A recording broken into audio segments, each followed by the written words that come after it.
Bom, na aula de hoje falarei sobre o Joseph Albers e a interação da cor.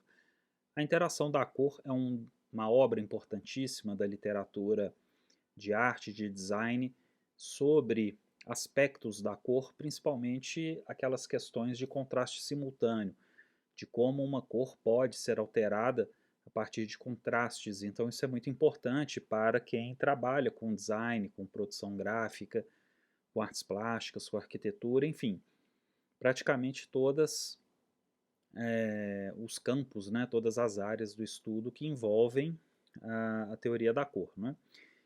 E essa aula, essa forma como eu vou conduzir essa explicação, também acaba explicando algumas formas de se fazer exercícios. E esses exercícios podem ser feitos manualmente ou digitalmente. Na época de Albers, claro, eram exercícios feitos manualmente, com colagens, onde ele deixa muito bem explicado na sua obra, né, no seu livro A Interação da Cor, mas atualmente podemos fazer com também bastante agilidade através dos meios digitais. E isso é fundamental para ganharmos mais entendimento e mais agilidade. Bom, então vamos lá. Quem foi o Joseph Albers? Né? Vemos aqui um retrato dele. E o Albers, ele ingressou como aluno da Bauhaus em 1920 e tornou-se professor em 1925 do Vorkurs, o Vorlehre, né, que era um curso preliminar. Então é importante também, assim que assistirmos essa aula, voltar naquelas aulas de explicação da Bauhaus, do que foi a Bauhaus e a importância da pedagogia para a arte, para o design, para a arquitetura, especialmente aqui, que estamos vendo a cor. E ele ficou na Bauhaus até o seu fechamento pelos nazistas em 1933. Também explico como se deu todo esse processo ali durante a década de 30. Né? Atualmente a Bauhaus existe, ela continua existindo. Ele migrou para os Estados Unidos, onde desenvolveu seus estudos pedagógicos da cor, como o livro A Interação da Cor. Ou seja, assim como outros artistas, outros arquitetos e designers europeus que fugiram das perseguições da Segunda Guerra Mundial, né, mesmo muitos sendo também socialistas, vários deles migraram para os Estados Unidos, e nos Estados Unidos eles ah, tiveram uma carreira frutífera, né, como por exemplo o próprio arquiteto Mies van der Rohe, né, o próprio Joseph Albers, Mondrian também foi para os Estados Unidos, né, entre outros. Ele influenciou movimentos artísticos como o minimalismo e a op art. Então, também dentro da estética minimal art, que vemos especialmente nas artes plásticas, mas também é vista na arquitetura, o Albers tem um papel fundamental. E o livro dele, A Interação da Cor, está relacionado às misturas óticas, aos contrastes simultâneos, percepção e fenômenos relativos da cor e suas interações. Qual a importância da sua obra? Né? Ela tem uma aplicação na arte, arquitetura, design, tecelagem, projeto de interiores e produção visual e gráfica para a mídia impressa. Então vemos que é abrangente. Os estudos da teoria e da prática de Albers são fundamentais para todas as nossas áreas relacionadas com a cor, com a teoria da cor.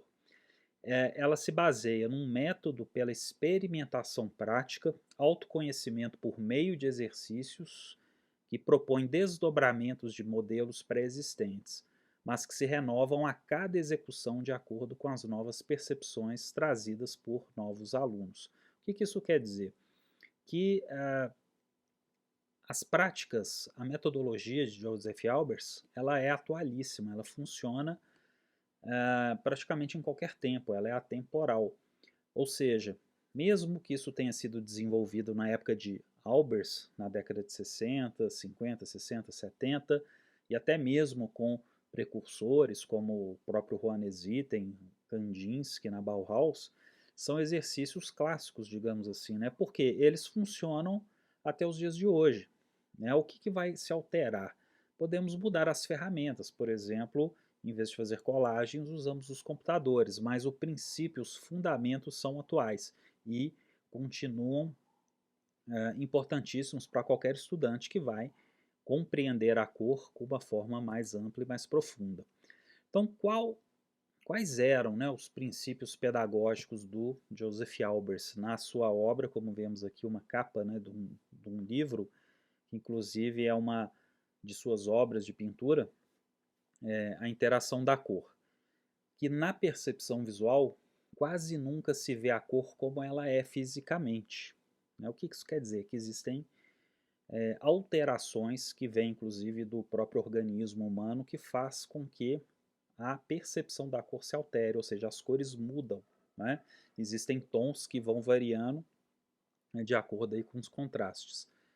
Então, a cor é o meio mais relativo dentre outros empregado na arte.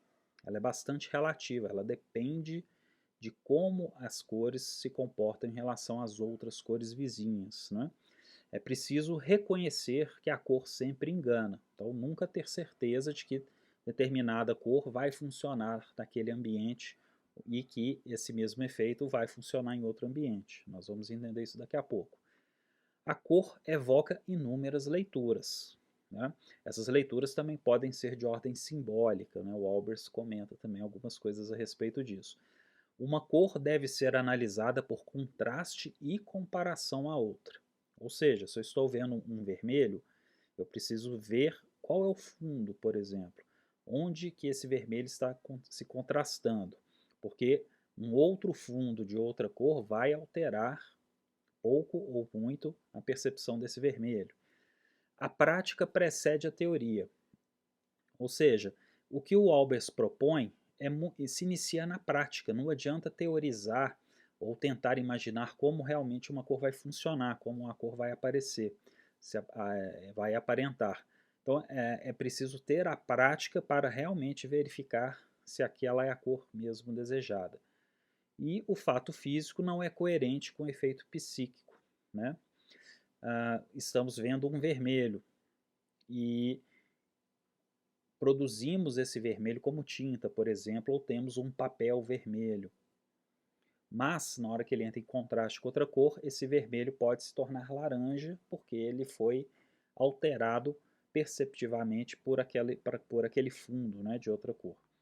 Os exercícios são explicados e ilustrados para não sugerir a resposta, mas uma forma de estudar e reinventar o mesmo princípio. Né? Justamente, é um clássico. Seu estudo não se refere aos pigmentos e corantes, análise anatômica e física, mas na interação perceptiva. Então, a obra do Albers não trata de análise de tintas, de pigmentos, naquela questão física-química, né? Mas sim na interação no sistema fisiológico, como que o corpo humano e o nosso sistema visual e nervoso, né, entende a cor. Né? Então ela se baseia mais nesses princípios que têm a ver com o organismo. Né? Então, bom, como seria o princípio fundamental que vamos observar aqui durante essa aula, né, esse vídeo? Como que esse quadradinho, que é o nosso protagonista, ele altera o seu tom a partir do fundo, a partir do contraste. Nós podemos observar que o mesmo quadradinho ele se repete na parte inferior da pintura. Isso é uma obra de arte de Joseph Albers. Mas nós sutilmente percebemos que o quadradinho laranja superior parece ter uma cor mais viva do que o quadradinho também laranja na parte inferior. E o que acontece? Por que o quadradinho na parte inferior ele aparenta estar mais escuro? Porque ele está em contraste com o fundo laranja, enquanto que o quadrado superior, né, que podemos ver aqui no zoom, o quadrado superior ele está em contraste com o fundo azul. E como são cores quase complementares, esse laranja irá se destacar mais, ele vai ficar mais vivo comparando ali com o fundo azul. Enquanto que no quadrado de baixo, que aparenta ser mais escuro, ele está em contraste com uma cor análoga, né? Ou seja, com um tom ali muito próximo a ele, que faz com que o fundo fique mais valorizado, o fundo vai ficar mais vivo, enquanto o quadrado fica um pouquinho mais apagado, né? Mas na verdade são as mesmas cores, ou seja, o quadrado de cima e o quadrado de baixo são exatamente a mesma cor. Aqui ao lado nós temos uma ideia só ilustrativa de como que isso poderia ser verificado numa colagem digital, por exemplo, ou numa colagem física. Basta pegar um pedaço de papel da mesma cor, né? Podemos perceber que ele passa por trás de todos aqui os elementos, né? Ficando apenas acima do laranja inferior e do azul superior, e podemos perceber que é exatamente a mesma cor. Mas a nossa percepção, esse nosso sistema visual faz com que enxerguemos duas cores distintas, né? Ou seja, dois tons de laranja desses quadradinhos, por mais sutil que seja essa passagem, nós conseguimos enxergar que há uma diferença de tons, né? Então é nesse ponto que essa teoria de Albers se concentra, né? E veremos que não é uma teoria é, inovadora de Joseph Albers. Claro que outros teóricos já haviam pesquisado sobre isso e também profissionais, como o próprio Leonardo da Vinci já havia intuído esses fundamentos, mas não sabia exatamente explicar no seu tratado de pintura. Mas temos no século XIX o químico Chevret, que será importante para os impressionistas, e essa será uma base também da pintura impressionista. Então vamos rever também os conceitos do impressionismo nas aulas, né, referentes a esse assunto. Aqui nós temos um exemplo de um dos exercícios propostos e explicados por Albers no livro Interação da Cor. Esses dois X que vemos aqui estão em fundos diferentes, né? Eles estão inseridos em fundos diferentes. Na esquerda um azul mais forte, enquanto que o fundo da direita é um verde pálido, né? Um verde um pouco amarelado. E o X da esquerda ele está mais verde, ele está mais verde pálido, enquanto que o X da direita ele está mais azulado, mas na realidade são os mesmos tons, são as mesmas cores. O X ele possui a mesma cor nos dois lados. Nós podemos comprovar isso através da passagem que vemos acima aqui, né? Essa ligação proposital que foi colocada aqui para que possamos, né, perceber como que os X possuem a mesma cor, né? Ou seja, quando ele entra em contraste com esse verde pálido, ele fica mais azulado, mas quando ele entra em contraste com o azul, um azul próximo ali do ciano, esse X fica mais esverdeado, né? Então aqui é uma das provas da teoria de Albers e da sua pedagogia. Então é importante lembrar que ele leva isso para a sala de aula e irá fazer diversos experimentos. E é justamente isso que podemos experimentar em sala de aula. Então, nessa barra de baixo, apenas é sugerida a impressão das cores, a impressão que nós temos dos tons dos X, né? Mas na verdade sabemos que os X são iguais, ou seja, mas dá-se a impressão de que eles têm aquela variação de cores. Então, a mais importante afirmação de Albers é sobre a relatividade da cor. Então, aqui é que incide a ideia da relatividade da cor, onde a mesma cor, uma cor se transforma em duas, simplesmente por esse efeito, né, pela troca dos fundos, né? Põe em xeque as teorias de universalidade ou sistematização da cor, principalmente nas artes. Então tem uma relativização do efeito cromático. Então aqui fica importante perceber. Assim como Johannes Itten na Bauhaus, ele relaciona as cores como timbres subjetivos, sensações térmicas de quente e frio, né? Então, para o Albers, ele também produziu exercícios seguindo uma linha característica ali da Bauhaus, que, com Kandinsky, Paul Klee, Johannes Itten, em relacionar a cons com esses timbres subjetivos. Então, por exemplo, quais cores se relacionam à ideia de úmido, quais cores se relacionam à ideia de seco, quente e frio, né? São relações um pouco óbvias, mas, por exemplo, o Johannes Itten fazia os seus estudos sobre cores e linguagem, né? Cores com, por exemplo, o antagonismo entre morte e vida, quais cores representam a morte, quais cores representam a vida, né? E por aí vai. Então, O Albers ele adere a isso, né, nessa associação entre cores e conceitos antagônicos, se descreve bem na sua obra.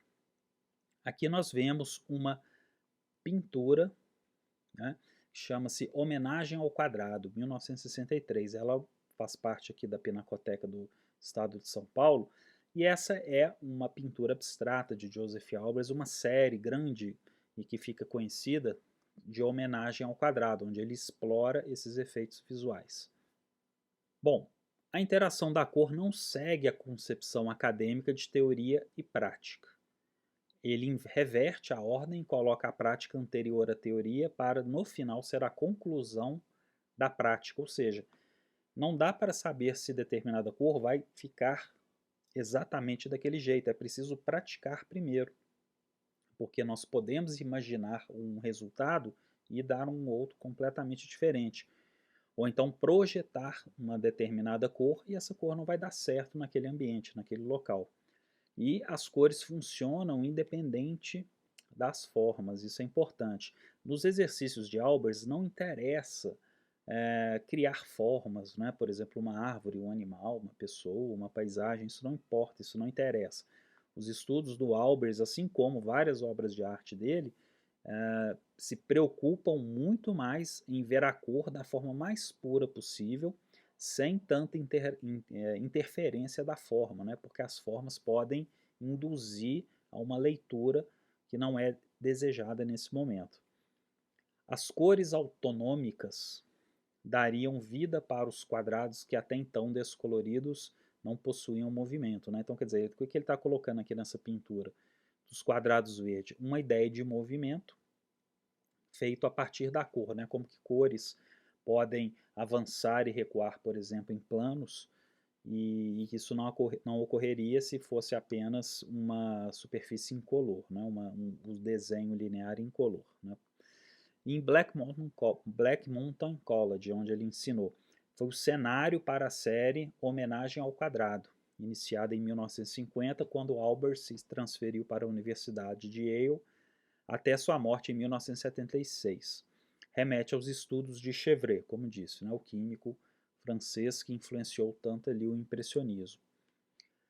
O que nós estamos vendo aqui nessas imagens? Primeiro, acima, nós temos um exemplo de como o mesmo retângulo pode mudar sua cor. Nós vemos que o retângulo de cima, onde tem o fundo azul, o cinza parece um pouco amarelado, enquanto que a mesma cor no fundo amarelo, ela fica mais escura. Né? Nós podemos verificar isso na prática. Né?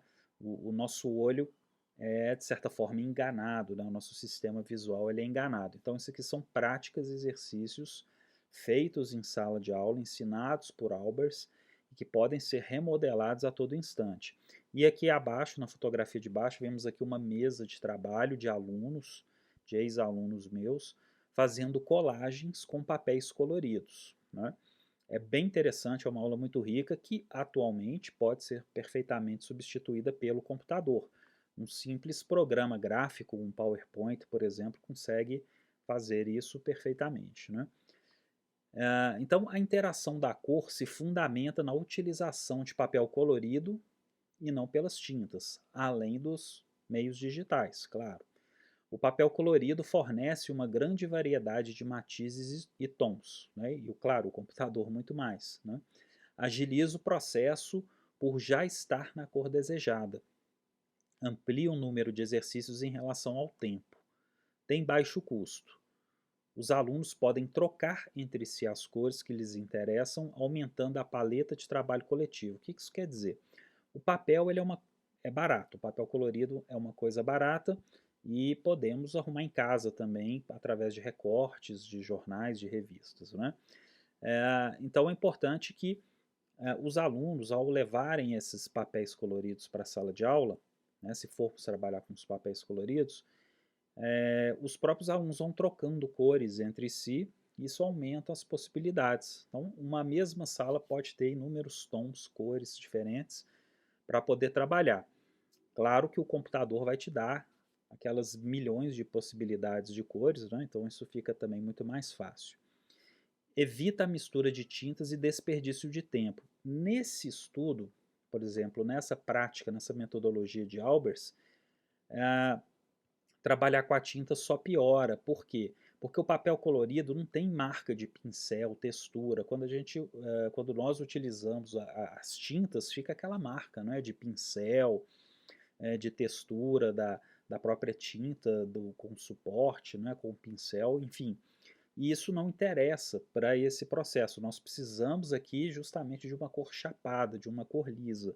E nada melhor do que um papel colorido, né? Porque a própria comparação entre as cores e a reprodução da mesma cor, ela é muito melhor, ela é muito mais fácil de ser alcançada, não é? De ser obtida. Então, vamos ver aqui um exemplo que podemos fazer, tanto com papel colorido quanto no computador. Olha esse exemplo. Foi feito no PowerPoint, né, para ter uma ideia. Uma cor parece duas. Por incrível que pareça, a mesma bolinha no centro de cada fundo, né, tanto no laranja quanto azul, essa bolinha azul, as duas são da mesma cor. Só que, quando ela está em contraste com o laranja, ela fica, obviamente, destacada. E quando ela está em contraste com o fundo azul, ela parece estar um pouco mais violetada, como se estivesse com um pouco mais de magenta e branco, né? Porque ela ficou um pouco mais apagada, ela ficou um pouco mais clara. Mas, na realidade, são as bolinhas são da mesma cor. Então, é isso que é impressionante nos exercícios e na proposta de Joseph Albers. Por isso que ele diz que a cor sempre engana, né? Então, imagina, se quisermos colocar uma determinada cor em um ambiente ou numa peça gráfica, fazer um pôster, não é?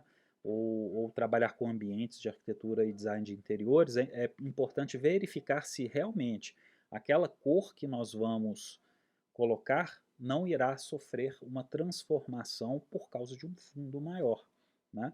Então, isso é uma questão imprevisível que o Albert diz, que o Joseph Albers diz, né, que a prática, né, ou seja, colocar e testar a cor manualmente, ela antecede a teoria, porque não tem como, é praticamente impossível, né, só se eu tiver com o olho muito treinado, é que eu vou ter uma ideia que determinada cor vai realmente se alterar em determinado fundo. Né? Vamos observar aqui mais esse exemplo. Mesmo efeito, né? Uma cor parece duas, ou seja, as duas bolinhas são da mesma cor, verdes. Né? Só que no fundo amarelo, a bolinha verde parece ser mais escura e no fundo violeta, o verde parece ser mais vivo, um pouco mais amarelo, né? Mais amarelado, mais aceso, mas na realidade tratam-se da mesma cor, é o mesmo tom que foi colocado. Né? Então fica bastante evidente como que uma cor pode parecer duas. Trocamos os fundos. Né? Então estamos trabalhando com PowerPoint, por exemplo, nós vamos ficar trocando os fundos e testando se realmente aquele efeito funciona exaustivamente até conseguirmos criar o efeito. Né? E o que é importante? Não pode ficar parecido ou um pouco próximo, não. Tem que realmente, para o exercício dar certo, tem que ficar em alto contraste. Nós temos que olhar para essas bolinhas e não acreditar que realmente elas são da mesma cor. Né? Tem que enganar o olho realmente. Né? Então, o mesmo acontece aqui. As duas bolinhas azuis são da mesma cor, mas os fundos são diferentes. Então, a bolinha da esquerda, no fundo claro, parece ser mais escura, e realmente é, pela nossa percepção, enquanto que a bolinha da direita, no fundo violeta, parece estar bem mais claro, né? Parece que colocamos até branco, né? Na composição ali daquele azul da bolinha. Mas na realidade é a mesma cor, ok? Aqui temos um outro efeito de uma cor vira duas, porém com a característica de leitura da imagem, que é tão importante. Como, por exemplo, vemos que a estrela vermelha que está no fundo azul parece estar dançando ali na imagem, ou seja, cansa, né? Fica mais cansativa a percepção dela, enquanto que a estrela vermelha, que é do mesmo tom, da mesma cor, no fundo pastel, já fica um pouco mais agradável a sua leitura, né?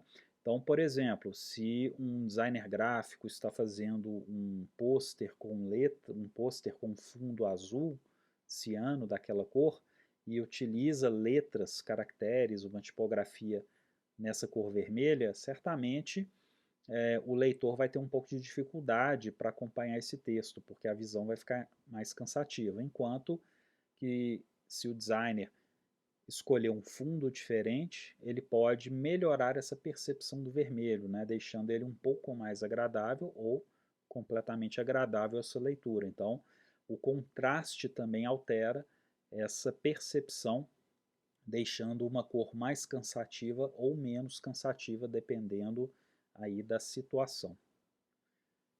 Bom, e se for o contrário? Agora, duas cores diferentes, centrais, parecessem uma só cor.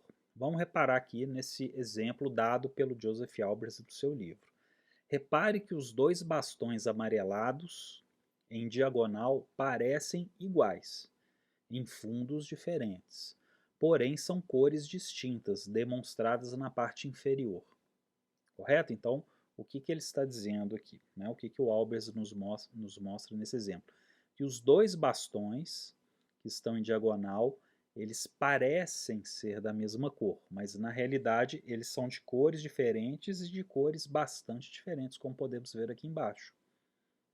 Não é? Mas agora o efeito é quase o contrário daquele outro. Né? Quer dizer, a alteração dos fundos faz com que duas cores diferentes se pareçam uma só. Né? Então vamos ver aqui, por exemplo, nesse próximo exemplo que temos aqui. Duas cores parecem uma. Né? Repare que os dois pequenos quadrados, cinza escuro e cinza claro, que vemos no centro, né, das composições, dos fundos, parecem iguais quando inseridos em fundos contrastantes de preto e branco. Há uma certa distância entre si.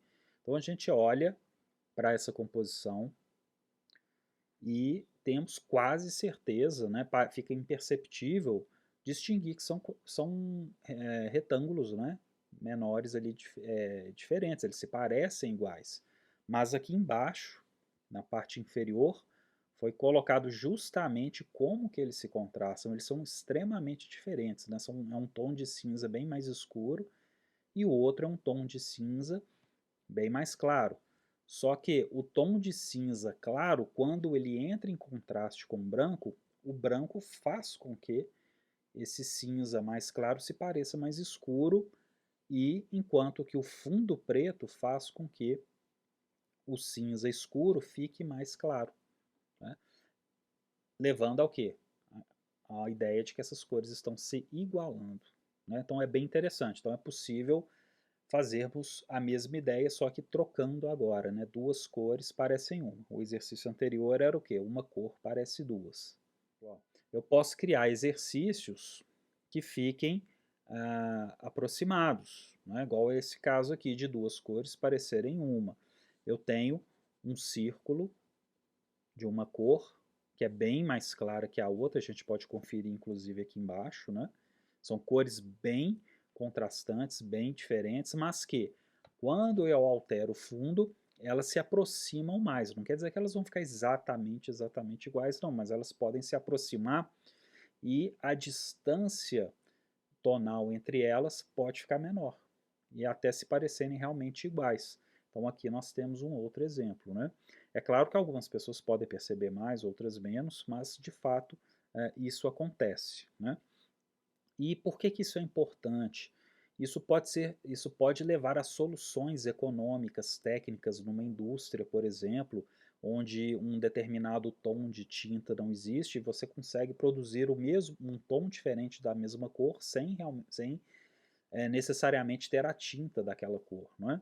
Então, por exemplo, você está fazendo uma camisa, trabalha para uma indústria têxtil e existe apenas um tom de vermelho. Então, dependendo da forma como o designer organiza as fibras, a malha, ele pode criar contrastes com esse vermelho e o fundo de forma a produzir tons de vermelho sem necessariamente ter a linha de outro tom, né? Então, apenas com conhecimentos aqui de teoria da cor, né? De uma parte da teoria da cor. Então, é bem interessante. E o Albers, no decorrer da sua obra, ele vai descrevendo outros efeitos, que eu coloco aqui de forma resumida. Por exemplo, o efeito Bezold, que no caso se configura muito mais numa organização de mudança de cor de grades. Então, como podemos ver no exemplo das grades ali, né, de fundo vermelho e grade branca e grade preta. Vemos que a grade preta enaltece a cor do vermelho, né? Parece que temos dois tons de vermelho distintos, um mais apagado e outro mais vivo, simplesmente por trocarmos uma grade. Então é interessante praticarmos esses tipos de experimento e ver que isso, por exemplo, pode ser aplicado numa fachada de um edifício, isso pode ser levado para a arquitetura, isso pode ser levado para o design de interiores, por exemplo, né? E assim como na arte gráfica. E aqui abaixo nós temos exemplos de exercícios feitos ao longo do tempo por alunos, né? Onde os alunos vão testando simplesmente em alguns casos, o simples contorno. Colocar um contorno preto ou não colocar um contorno preto já faz com que esse contraste simultâneo aconteça, né? Mas o efeito Bezold, ele, ele se relaciona praticamente com essa ideia de grade e com contorno. Outro efeito interessantíssimo, que é muito importante praticar, é a ideia de transparência, efeito de transparência da cor através de cores sólidas. Então, como podemos ver aqui nessa ilustração, são cores sólidas. Imaginem que são pedaços de papel, né, que não são transparentes, né, são cores sólidas. Dependendo da forma como eles são organizados, eu tenho a ideia, a sugestão de que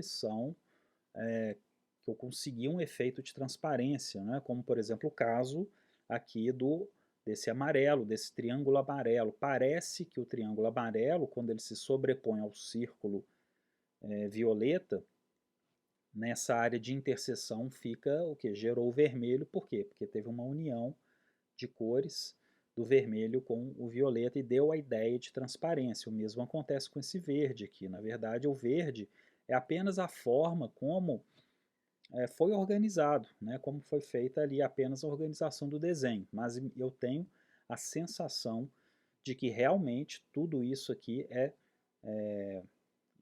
efeito de uma transparência, né? Ou seja, o quadrado amarelo é como se o quadrado amarelo fosse uma peça de acrílico, uma peça de celofane, ou seja, algum elemento translúcido que me dá justamente esse efeito, né? Então isso também é possível e muito interessante fazer com papel, né? E até mesmo, né, claro, através do computador. Aqui são exemplos de trabalhos de alunos com papéis coloridos. Então, observando esses papéis coloridos, nós temos uma ideia de como podemos criar, com elementos gráficos, essa ideia de transparência. Observando aqui em detalhe esses elementos aqui mais violeta, mais azul violeta, nós vemos que simplesmente são papéis recortados que foram colocados e dão a ideia de que misturar ciano com vermelho vai gerar o azul violeta, né, nessas áreas de interseção, né? E o outro aluno aqui fez estudos diversos, apenas comparando possibilidades, né? Testando possibilidades. Aqui, por exemplo, o amarelo com laranja, na área de interseção ele criou um outro tom de laranja devido a isso, né? Ou até mesmo esse tipo de composição um pouco mais complexa, mas que nos dá também uma ideia de transparência, né? Então imagine as possibilidades disso nas estampas dos vestidos, das roupas, né? Dos tecidos e por aí vai, né? Tantas outras possibilidades. Aqui nós vemos um exemplo fantástico e muito difundido na literatura brasileira de design, de cor, que é uma obra de arte chamada Vermelho Ciano em Mutações Cromáticas. É uma adaptação, ela está um pouco esticada, né? Mas que é do Israel Pedrosa. O Israel Pedrosa tem um livro importante que chama Da Cor à Cor Inexistente, e que, claro, remete também a essas ideias que vêm da Bauhaus, do próprio Joseph Albers, né? O Israel Pedrosa ele faz, dentro do conceito concretista, da arte concretista brasileira, ele aplica e explica vários desses conceitos, né? Então, ele aplica uma visão artística das cores centrado nos efeitos dos contrastes simultâneos, justamente, né? Observe que o losango vermelho apresenta duas tonalidades e as faixas azuis cianos, superior e inferior, também seguem o efeito. Bom, então a faixa ciano horizontal que está acima, ela parece ser mais escura ou mais clara que a faixa ciano inferior. Ela parece, claro, estar mais escura, mas na realidade as duas faixas são da mesma cor, são ciano. E o losango, quanto mais nos afastamos dessa tela, quanto mais nos afastamos da imagem, nós começamos a perceber que a parte superior de cima do losango fica de um tom mais vermelho ou quase laranja, enquanto que a parte inferior desse losango ela fica mais escura e até mesmo em determinados momentos fica com uma cor magenta, né? Então podemos, inclusive, além de distanciarmos dessa imagem, vamos observar isso melhor, esse efeito, podemos também deslocar a nossa visão nas laterais. Então, quanto mais olharmos para essa imagem de forma mais atravessada, mais na diagonal, mais angulosa, também nós vamos perceber esse efeito acontecendo, né? Então, o que acontece aqui? Nós conseguimos, nessa composição mais complexa, criar mais um tom de azul ciano e mais um tom de vermelho. Então, foi dado originalmente 4 cores, que são as 4 cores descritas ali embaixo, mas no final o efeito sugerido são de 6 cores, né? Então, justamente, temos o contraste funcionando, o contraste simultâneo, perdão, funcionando corretamente aqui.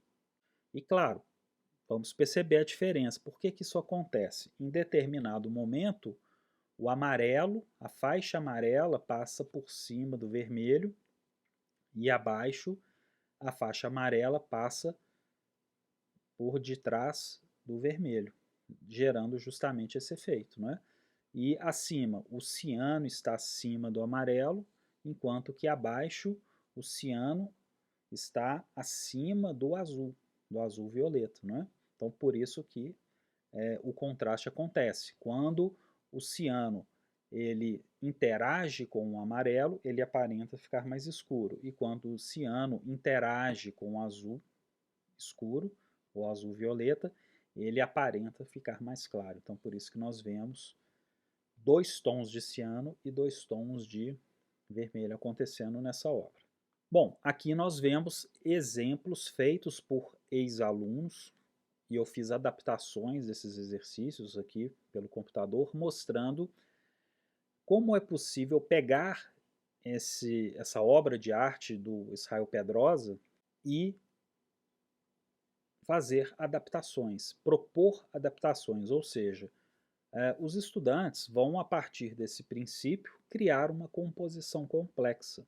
Ou seja, se tem ali 3, 4 cores, criar mais 2 ou 3 tons ali diferentes, né? Usando aquele material que está ali disponível, né? Ou as cores que estão disponíveis, né? Então vamos ver aqui, ó. Por exemplo, aqui nós temos 2 tons de vermelho, quer dizer, é o mesmo vermelho sendo aplicado que produz 2 tons.